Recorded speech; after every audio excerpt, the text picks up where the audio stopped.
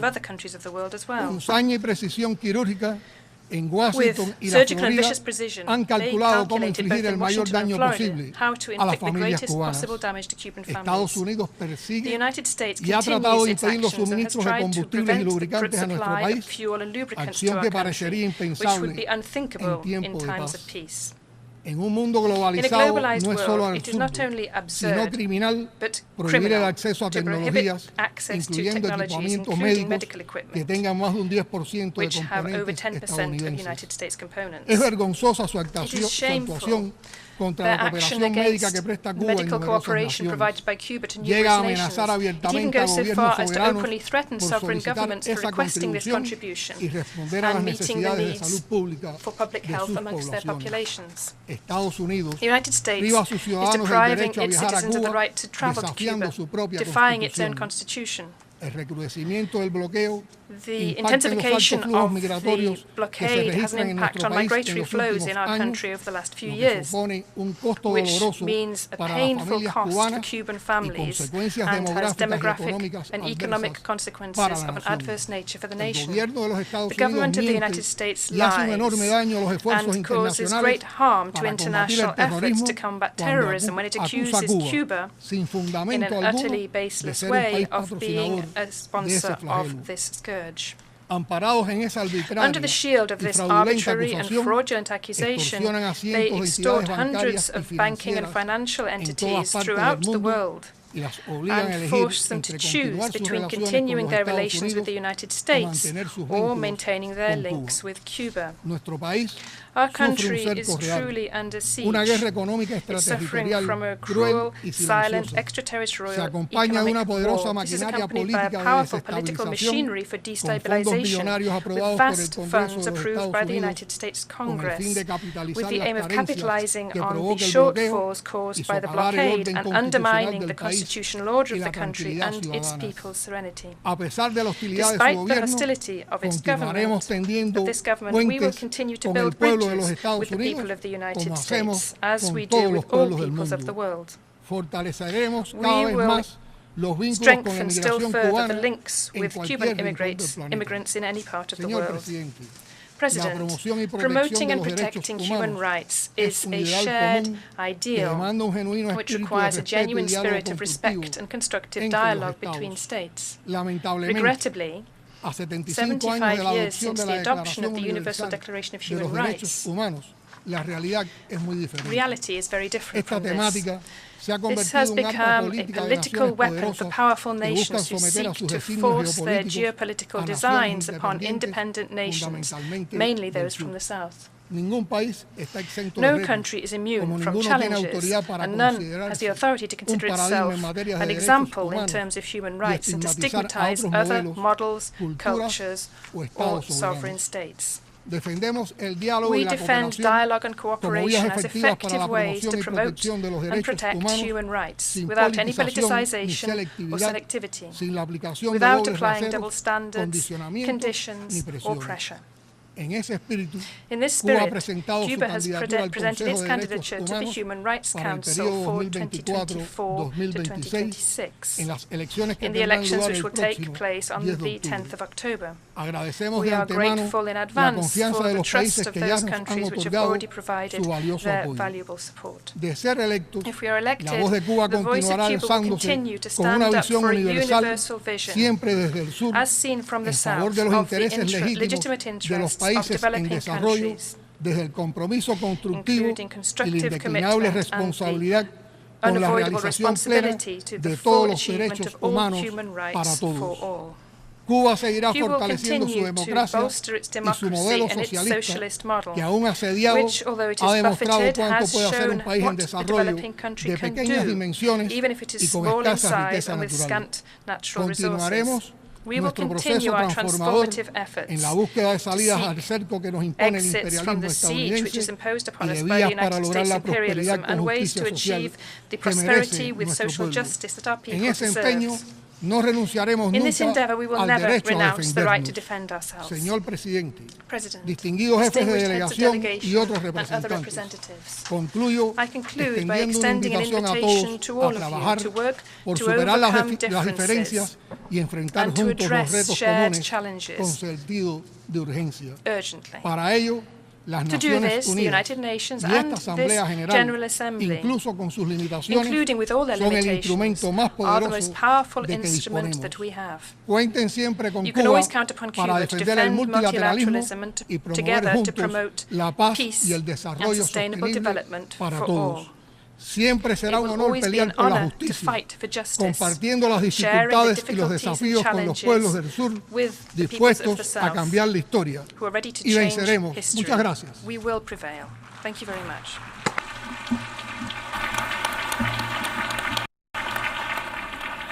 On behalf of the Assembly, I wish to thank the President of the Republic of Cuba for the statement just made, and I request protocol to escort His Excellency.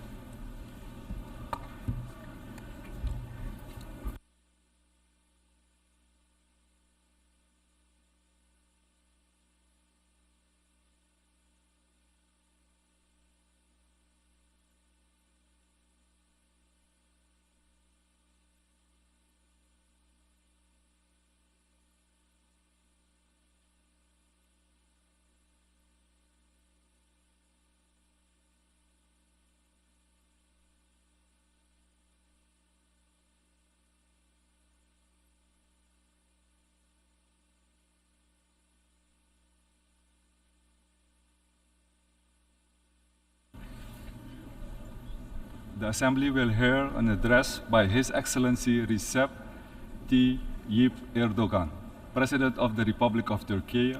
I request protocol to escort His Excellency.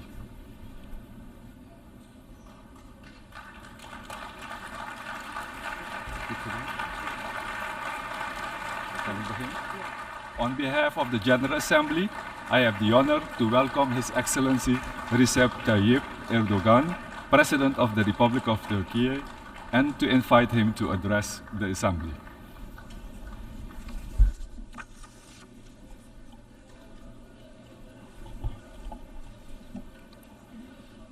Sayın Başkan, Distinguished President, kıymetli devlet ve hükümet başkanları, heads of states and Sayın governments, Genel Sekreter, Distinguished değerli Secretary delegeler, General, sizleri şahsım, valuable ülkem delegates, I ve would like to milletim salute you all adına with en my kalbi most heartfelt duygularımla, emotions on behalf of myself saygıyla and on behalf of the selamlıyorum. Turkish nation. Birleşmiş Milletler I would like to 77. congratulate Genel Kurul Mr. Başkanlığı'nı Perosi, who başarılı bir successfully şekilde completed his tamamlayan term as Sayın President of the Perossi'yi 77th tebrik General ediyor. Assembly of the Bu United görevi Nations, devralan and Sayın wish all the Francis'e success to Mr. başarılar Francis, who diliyorum. is taking over his duty. Güven ve dayanışma içerikli bir temayla toplanan The 78. 78th General Assembly Genel convened with a Kurul'un team tüm of insanlık trust için and hayırlara solidarity vesile will olmasını be a blessing for temenni the ediyorum. entire human race. Dünyamızın geleceği konusunda Unfortunately, it's not geçtiğimiz yıl possible to burada draw yaptığımız a more değerlendirmelere optimistic kıyasla picture of the future daha of our iyimser world bir tablo compared çizmek to the assessments maalesef we had carried out mümkün over this değildir. podium here last year. Karşımızdaki fotoğraf The picture küresel before us ölçekte shows giderek daha that we're fazla, facing daha increasingly karmaşık, complex and daha dangerous tehlikeli challenges sınamalarla on a karşı global karşıya scale. olduğumuzu gösteriyor. Kendi ülkemin There are güneyinde, conflicts, kuzeyinde, wars, humanitarian doğusunda ve crises, batısında political strife, pek and çok social çatışma, tensions to the savaş, south, north, insani east, kriz, and west siyasi of çekişme my own ve sosyal country. gerilim yaşanıyor. Küresel ekonomik sorunlarla These growing birleşerek challenges, sürekli compounded by büyüyen bu global sınamalarla economic baş problems, etmek are her becoming geçen gün more and daha more da zorlaşıyor. more difficult to deal Avrupa'nın with. doğu sınırlarında yaşanan In savaş, addition to the yol humanitarian açtığı tragedy, insani the war on trajediye Europe's ilave eastern olarak borders has ekonomiden created serious güvenliğe, problems in all enerjiden areas, gıda from güvenliğine, economy to her security, alanda from ciddi energy sorunlar to food ortaya supply çıkardı. security. Suriye ile Kuzey Afrika Terrorism, ve which is used Sahel as an instrument bölgesinde of proxy wars in vekalet Syria, savaşlarının North aracı haline Africa, and dönüştürülen the Sahel terörizm, region is causing kırılganlığı irreparable hızla artan damage to the uluslararası increasingly güvenlik fragile iklimine international security onarılamaz climate. zararlar veriyor. Küresel güçlerin The areas of ihtiraslarını operation kullanarak of büyüyen terrorist terör organizations which örgütlerinin grow by faaliyet exploiting the alanları, ambitions of global powers teknolojik are gelişmeler spreading ile like an kötüleşen epidemic across sosyoekonomik vast geographies, şartlardan da taking advantage istifadeyle of technological adeta bir developments salgın and gibi deteriorating geniş coğrafyalara socioeconomic yaygınlaşıyor. conditions everywhere. Yabancı The karşıtlığı, signs of xenophobia, ırkçılık ve racism, İslam and düşmanlığının Islamophobia yeni bir krize turning into dönüşme a new emareleri crisis have son reached bir alarming yıldır levels endişe in verici the last boyutlara 1 year. ulaştı. Dünyanın No hangi matter which köşesinde corner of the yaşarsak world yaşayalım, we shall live in, iklim değişikliği climate change ve and buna bağlı related doğal natural afetler disasters artık have become a günlük reality hayatımızın in our daily bir lives gerçeği haline gelmiştir. and of our daily lives. Türkiye, On the 6 morning Şubat of February the 2023 6th, sabahı 2023, gerek büyüklüğü, Türkiye gerek faced, etkilediği in the alan words of the itibariyle Secretary General, Sayın Genel quote, Sekreterin one of the biggest ifadesiyle natural disasters of yüzyılın the century, en büyük both doğal in terms of its afetlerinden magnitude biriyle and the karşı area karşıya kaldı. it affected. Birleşmiş Milletler dahil uluslararası It's toplumun impossible for us to yardım forget the çağrımıza sincerity of the international ivedilikle verdiği community, cevabın including that of the samimiyetini, United Nations, fedakarca in responding sergilenen urgently to çabaları our ve appeal for ülkemize help. sağlanan The help, cömert the desteği self-sacrificing unutmamız efforts, and the mümkün generous değil. support provided to our country. 50 binden fazla insanını The kaybettiği, friendship shown to our country 850 on bin this very yapının dark day, kullanılamaz hale when more than geldiği, 50,000 people have milyonlarca lost their insanı lives barındıran and şehirlerin adeta 850,000 yerle eksan buildings were olduğu bu destroyed kara and gününde cities sheltering ülkemize millions of gösterilen people dostluk virtually bizler leveled için to the ground önemli was an bir important teselli source of kaynağı. consolation for us. Dünyanın yüzü aşkın ülkesinden yardım çağrımıza destek We veren have tüm dostlarımıza, friends from all ülkem across the globe, ve from milletim adına 100 countries. teşekkür ediyorum. I would like to thank you sincerely Depremin for yaralarını the sarmak, helping hand you have so generously şehirlerimizi bir an extended önce to ayağa us. kaldırmak için çalışmalarımızı yoğun bir şekilde sürdürüyoruz. Birkaç gün önce de güçlü tarihi bağlarımızın bulunduğu Libya, fırtına ve selin yol açtığı ağır yıkımlara ve can kayıplarına maruz kaldı. Felaketin ardından Türkiye olarak 10 bini aşkın insanın hayatını kaybettiği, binlerce kişiden hala haber alınamadığı Libya'ya yardım için hemen harekete geçtik. İlk etapta 3 gemi ve 3 uçakla 567 personelin yanı sıra yüzlerce araçtan binlerce ton iaşe, barınma ve sıhhi malzemeden oluşan yardımları bu ülkeye gönderdik. Sivil toplum kuruluşlarımız da kendi imkanlarıyla bölgedeki çalışmalara katılıyor. Dünyanın neresinde bir mağdur, mazlum varsa yanında yer alan bir ülke olarak Libyalı kardeşlerimizi de yalnız bırakmadık, bırakmayacağız. Dost ve kardeş ülkelerinde Libya halkına yardım için seferber olacağına inanıyorum. Ülkemiz gibi şiddetli bir depremle sarsılan Faslı kardeşlerimize de geçmiş olsun dileklerimi buradan iletiyorum. Kıymetli delegeler, Genel Kurul'un bu yılki temasının Türkiye'nin hedefleriyle birebir örtüştüğünü görmekten memnuniyet duyuyoruz. Cumhuriyetimizin 100. yılında hayata geçirmeye başladığımız Türkiye 100 yılı vizyonumuz bu örtüşmenin en somut ifadesidir. Küresel adaletsizlikleri ortadan kaldıran, ekonomik eşitsizliklerin üzerine giden, barış, güvenlik, istikrar ve refah üreten, etkili, kapsayıcı ve insanlığı kucaklayıcı, velhasıl tüm insanlığın hayrına bir uluslararası sistemin tesisi çağrımız giderek daha çok yankı buluyor. Genel Sekreter Sayın Guterres'in geçtiğimiz günlerde yaptığı İkinci Dünya Savaşı sonrası kurulan kurumların bugünün dünyasını yansıtmadığı tespitine biz de katılıyoruz. Bu tespit bizim dünya 5'ten büyüktür çağrımızı ifade ediyor. Güvenlik Konseyi artık dünya güvenliğinin teminatı olmaktan çıkmış 5 ülkenin siyasi stratejilerinin çarpışma alanı haline gelmiştir. Kıbrıs'ta yaşanan son hadiseleri bu içi boşalmış adalet ve güven telkin etmeyen kurumsal yapının bir tezahürü olarak değerlendiriyor. Barış ve istikrarın güçlendirilmesine yönelik sayısız inisiyatife öncülük etmiş bir ülke olarak Sayın Guterres'in barış için yeni gündem oluşturulması çağrısına önem veriyoruz. Bu anlayışla Rusya-Ukrayna savaşının başından beri savaşın kazananı, barışın kaybedeni olmaz teziyle hem Rus hem Ukraynalı dostlarımızı masada tutmaya gayret ediyoruz.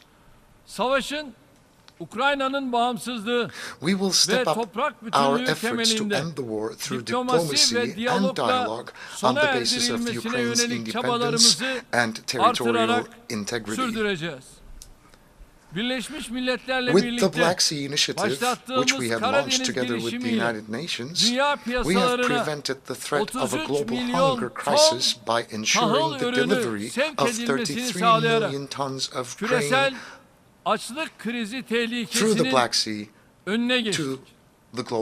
Şahsi gayretlerimiz neticesinde girişim 3 kez uzatıldı. Ancak girişimin 17 Temmuz itibariyle çıkmaza girmesi dünyayı yeni bir krizle yüz yüze bıraktı.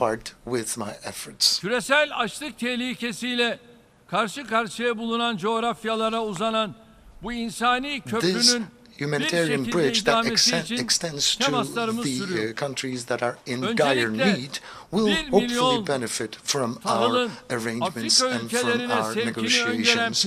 We have a new plan whereby another 1 million tons of grain will be released to the countries in dire need around the world.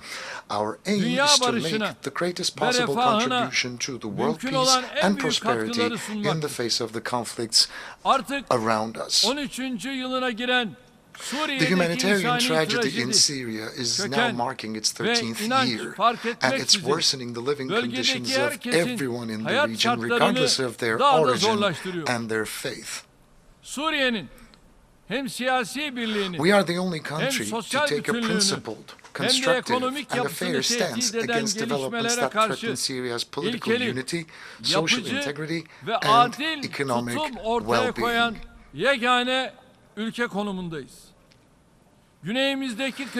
It's becoming increasingly important to end the crisis in the south with a comprehensive, lasting, and a sustainable solution which meets the legitimate expectations of the people. The devastating impact of the February 6th earthquakes, which affected 14 million people in our country, was also deeply felt in Syria, especially in northwestern Syria. The already troubled humanitarian situation has only worsened. It's unfortunate that the United Nations cross-border humanitarian aid operations in the region was interrupted at such a time. As Turkey, we will not leave more than 4 million people struggling to survive in the north of Syria to their fate and demise.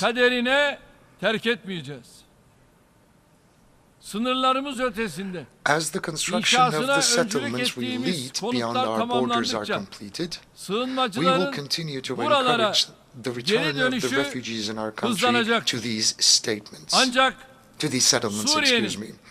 However, the biggest threat to Syria's territorial integrity and political unity is the support given to terrorist organizations guided by the powers that have designs on this country. The Syrian people are overwhelmed by the PKK-PYD terrorist organizations and the radical groups organized on the basis of sectarian divisions, and on the other hand, different groups have reached the point where it is no longer unbearable for the people. As a matter of fact, various consequences of this have started to emerge recently. Iraq, another neighbor, is also making sincere efforts to overcome the internal and external challenges it faces. We act with an understanding that strengthens Iraq's political unity, territorial integrity, and reconstruction efforts, and we do not discriminate between the constituent elements of the country. As the countries of the region, the path to development will be established so that the regional integration will be ensured. The games of those who cling to the Daesh excuse every time they're in trouble in the region have now been all but exposed. As the leader of a country that has actually fought the biggest battle against Daesh, inflicted the biggest losses on this organization, and knows the realities in front of and behind the problem, I want to speak very clearly and frankly. We are sick and tired of the hypocrisy of those who use Daesh and similar organizations as a front to their own political and economic interests in the Middle East, North Africa, and Sahel, but especially in Syria and Iraq. We're tired. The threat in these regions is not only confined to Daesh. The real threat is the terrorist organizations, paramilitary groups, mercenaries, and local elements that are used and that are being nurtured as tools of proxy wars.